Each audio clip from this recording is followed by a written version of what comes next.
Hai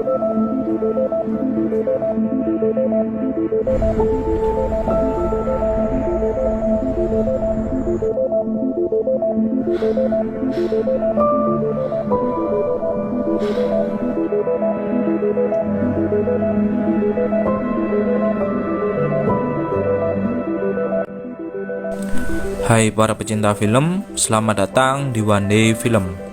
Kali ini saya akan menceritakan sebuah film yang berjudul The Calm Beyond. Film ini akan mengisahkan tentang bencana tsunami yang terjadi di seluruh dunia. Tsunami ini berhasil menenggelamkan negara-negara besar di dunia, terutama di Indonesia. Bahkan, tsunami ini memiliki ketinggian yang setara dengan gedung perkotaan. Manusia yang selamat terpaksa harus bertahan hidup di atas atap gedung. Baiklah, untuk keseruan filmnya, langsung saja kita masuk ke alur cerita filmnya.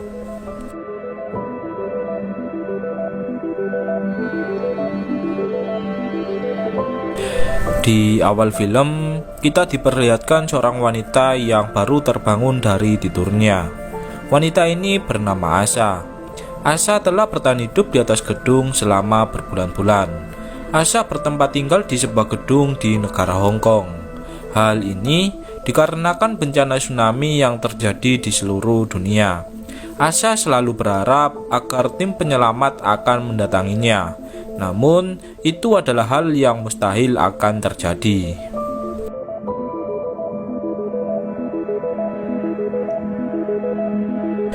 Seluruh daratan kini telah tenggelam oleh air tsunami. Bahkan, ketinggian air tersebut hampir setara dengan ketinggian gedung di perkotaan.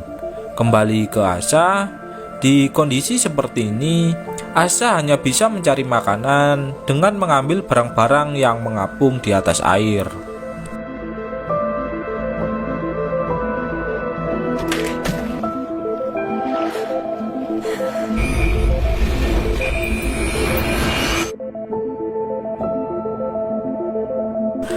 Hal ini sudah dilakukan Asha selama berbulan-bulan.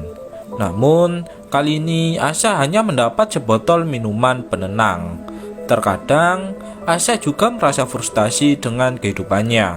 Namun, dia juga menyadari jika kehidupannya ini adalah kesempatan yang diberikan oleh Tuhan.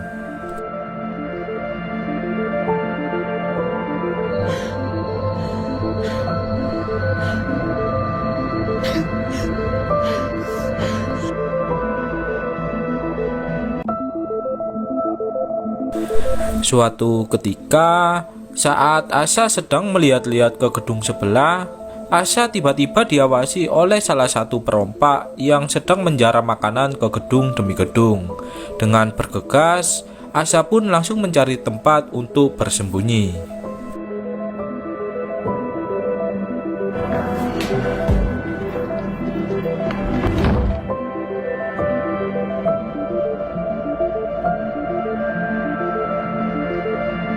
Di bawah gedung, beberapa perompak sudah tiba di gedung tempat dari Asha berada.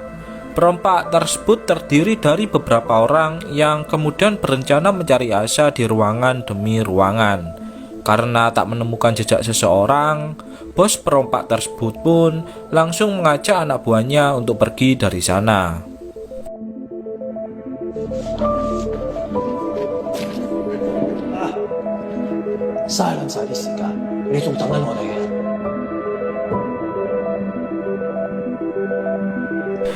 Asha yang melihat perompak tersebut telah pergi, kemudian dia pun memutuskan untuk keluar dari tempat persembunyiannya.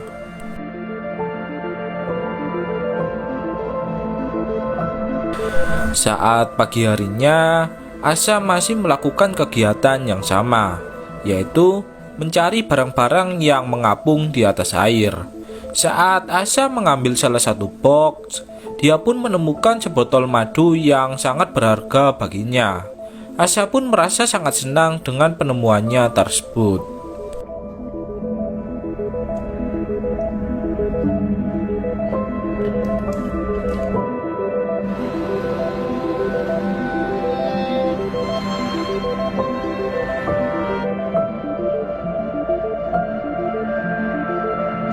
Malam harinya, saat Asya akan tidur, tiba-tiba terdengar suara aneh dari suatu tempat.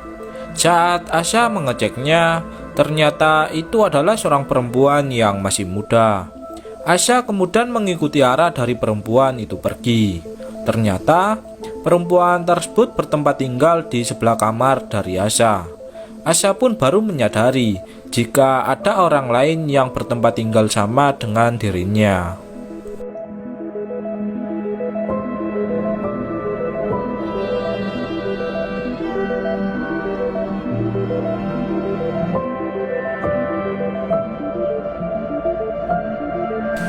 Pagi harinya, Asya memasak sebungkus mie instan untuk dijadikan sebagai sarapan pagi.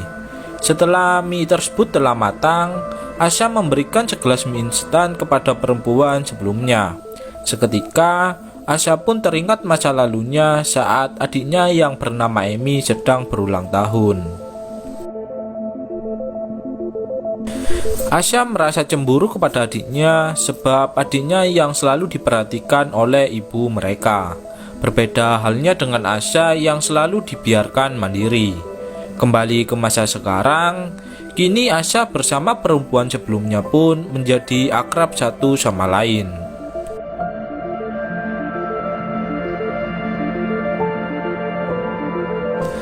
Keesokan harinya, saat Asya sedang makan di atas gedung, tiba-tiba perempuan sebelumnya juga mengikuti cara Asya memakan mie instan yang dimakannya.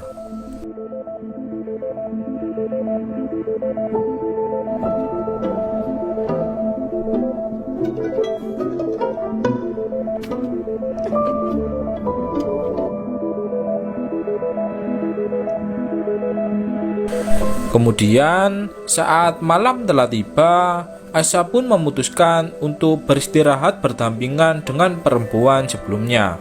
Asya mengenalkan dirinya kepada perempuan tersebut. Perempuan itu pun juga mengenalkan dirinya jika dia bernama Yan. Kini, mereka berdua pun memutuskan untuk menjadi teman.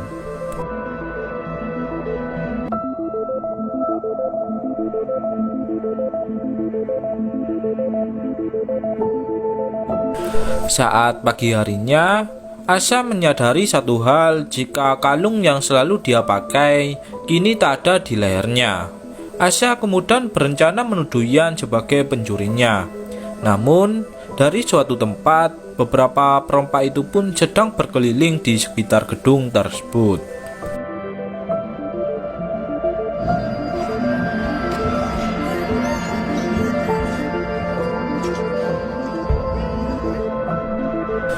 Beruntungnya, perompak tersebut langsung pergi dari sana. Saat Asya sedang memandikan Yan, Asya menyuruh Yan untuk berkata jujur jika Yan telah mengambil kalungnya. Namun, Yan pun mengatakan jika dia tak mengambil kalung dari Asya. Asya kemudian mendatangi kamar dari Yan dan berharap Yan mau mengakui jika dia telah mengambil kalungnya. Namun, karena tak ada respon sama sekali, Asya pun memutuskan untuk berdiam diri di atap gedung.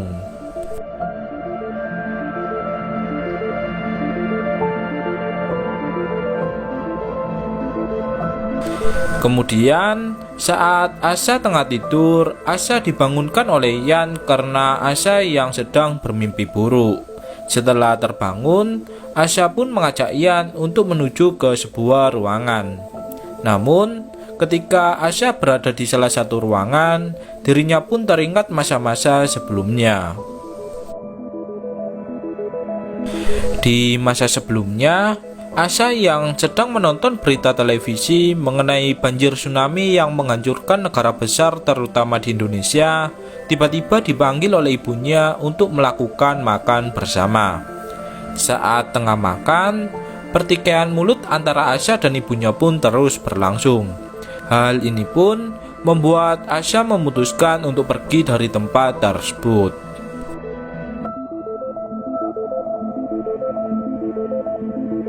Kembali ke masa sekarang, terlihat Asya yang mendatangi Yan yang sedang membuat perahu layar dari bahan barang bekas. Yan mengatakan jika dia membuat ini untuk pergi dari tempat tersebut.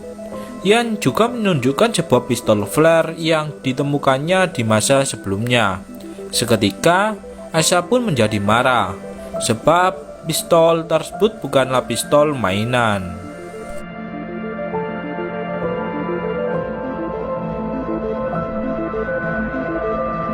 Kemudian, saat Yan tengah tidur, Asha membangunkannya untuk meminta tolong kepada Yan agar membantunya memindahkan air hujan.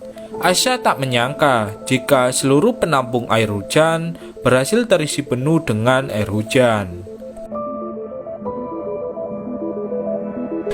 Lalu, setelah memindahkan seluruh air, Yan mendatangi Asha yang sedang melihat foto dirinya bersama adiknya. Asha dengan raut wajah sedih mengatakan kepada Yan jika adiknya kini telah tiada. Kemudian, saat Asha akan tidur, dirinya pun menemukan kalungnya di bawah bantal tidur. Ternyata, selama ini dirinya lah yang lupa menaruh kalung tersebut.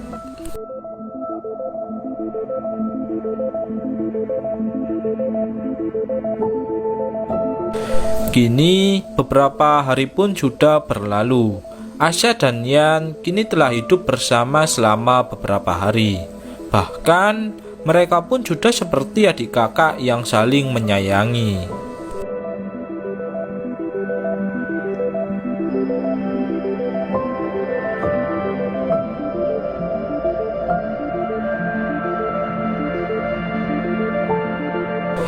Keesokan harinya, mereka berdua pun memindahkan beberapa barang ke sebuah perahu layar yang mereka buat. Namun, saat Asha sedang memantau di beberapa tempat, dirinya pun akhirnya terlihat jelas oleh beberapa perompak sebelumnya.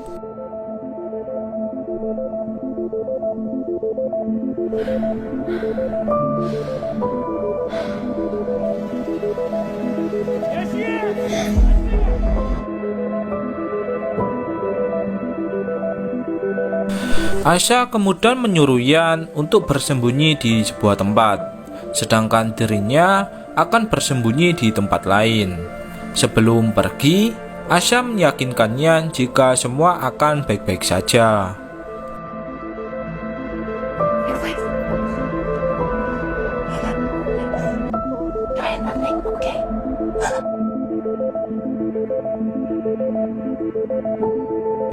Asha kemudian memutuskan untuk bersembunyi di sebuah ruangan.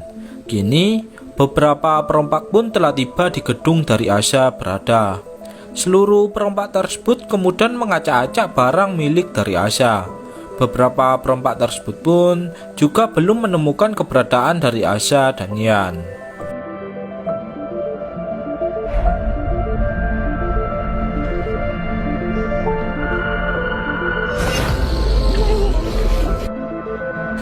Asha yang tengah bersembunyi seketika teringat kejadian saat awal mula tsunami tersebut terjadi, yang mana Asha bersama dengan adiknya Toemi yang sedang melakukan jalan-jalan tiba-tiba melihat aliran air yang begitu tinggi.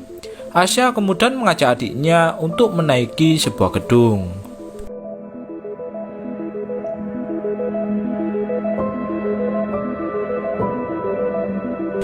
Beralih ke masa sekarang, bos dari perompak tersebut akhirnya menemukan keberadaan dari Yan. Seketika, Asha pun kembali teringat tentang adiknya Toemi yang dirinya tinggalkan ketika menaiki anak tangga di sebuah gedung.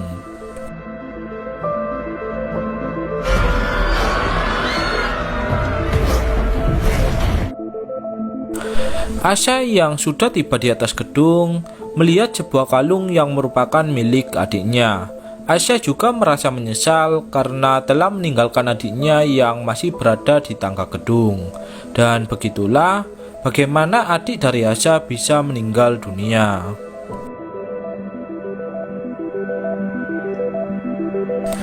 Asha yang tak ingin kehilangan seseorang lagi, kemudian dia pun menyerahkan dirinya kepada perompak. Perompak itu pun kemudian berencana membawa Asha bersama Yan untuk menaiki sebuah kapal. mereka berdua akan dijadikan sandera oleh para perompak.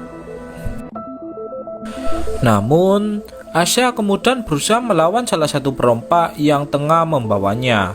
Asya kemudian membunuh perompak tersebut dengan sebuah pistol flare milik dari Yan.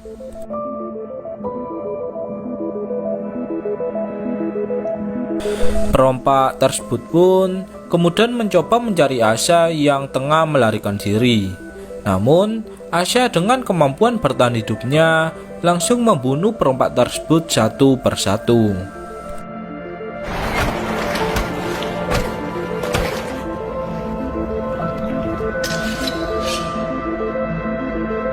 Dengan sangat ganas, Asya langsung menghabisi para perompak tersebut dengan kedua tangannya. Hal ini dilakukan Asya demi menyelamatkan nyawa dari Yan. Kini, Asya pun berhasil membunuh para perompak tersebut.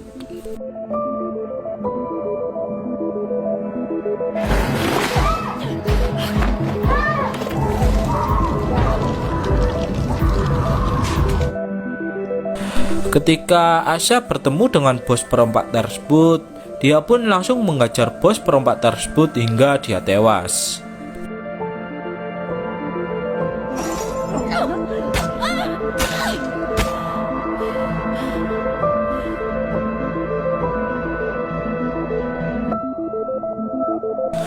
Kini, Asya pun harus menghadapi seorang bocil perompak yang termasuk ke dalam anggota para perompak.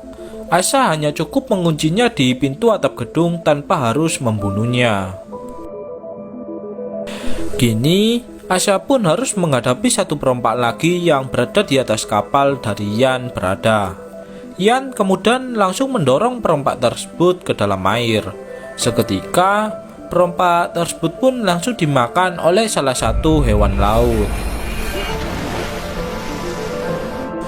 Kini, Asya bersama Yan bisa berkumpul kembali seperti halnya hari-hari sebelumnya. Asya kemudian mengajak Yan untuk pergi dari tempat tersebut. Asya berencana mencari tempat perlindungan di sebuah tempat. Beruntungnya lagi, kapal tersebut berisi banyak sekali makanan yang cukup untuk beberapa bulan mendatang. Di akhir film, terlihat keadaan kota yang telah tenggelam oleh air laut, dan kemudian film pun berakhir.